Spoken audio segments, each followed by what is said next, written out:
We're back with Lydia Tsui, CFO of Panda Travel. So Lydia, before break, you were mentioning about, being involved in the community. It's kind of like a yellow page for your business. Can you tell us how it has changed or improved your business or increased your business?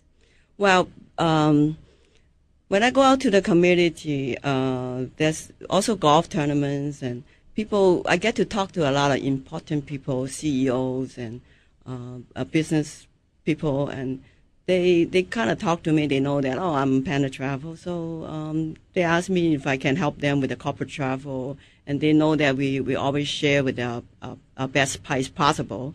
So, doing that, I pick up quite a few of corporate accounts, and, so that's how I get myself known to the community. Do you notice that they're interested in working with you because you folks are a local community as opposed to, the mainland ones online? For corporate travel, they like the personal touch. They like the service. And we can package better for them instead of just, booking an air. We can hotel, we can do activity, we can do a lot of different things that related to travel. So as an executive, they don't want to deal with it. So they just call our consultant and they just do it for them. So do you think that getting involved with community events when you're younger even is important, or is it better to become more established in your career and then do it after? I think you should start as soon as you can. But for myself, because I started with so many things going on at one time, and I cannot, just spare the time to do it when I was younger.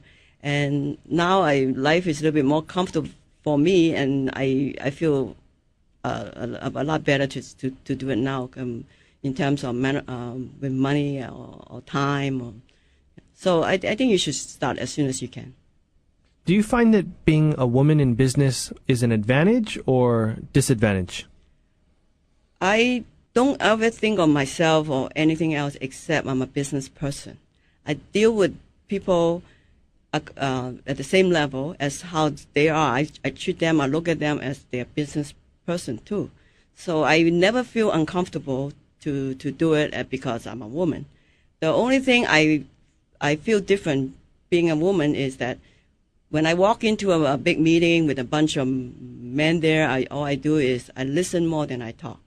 So I think that way I get accepted easily instead of saying things that not acceptable to them. So. But that's cultural too, right? Isn't that cultural too, to listen a little bit more than you're talking? Well, that's my own thing that I always think that, I should listen more. I can study the different people before I, say anything wrong. Where were you born and raised? I born and raised in Hong Kong. And when did you folks come to Hawaii? When I was a teenager. Your whole family came over? Your parents moved, or? My parents came earlier, so we came after. So about all the children left in Hong Kong about 3 years. So what did you learn from Hong Kong that you were able to use now doing business in Hawaii and in the U.S.? Hong Kong people, they are very hardworking, number one. Number two is that they're very on time.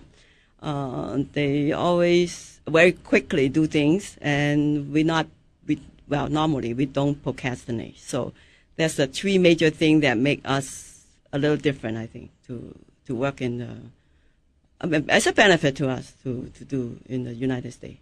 And what brought you folks to the United States?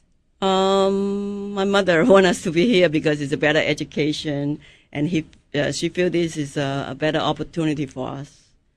So did they teach you English in Hong Kong also, or did you learn it only when you came to the United States?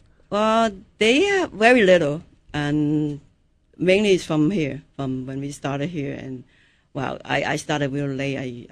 I learned English when I was in 10th grade.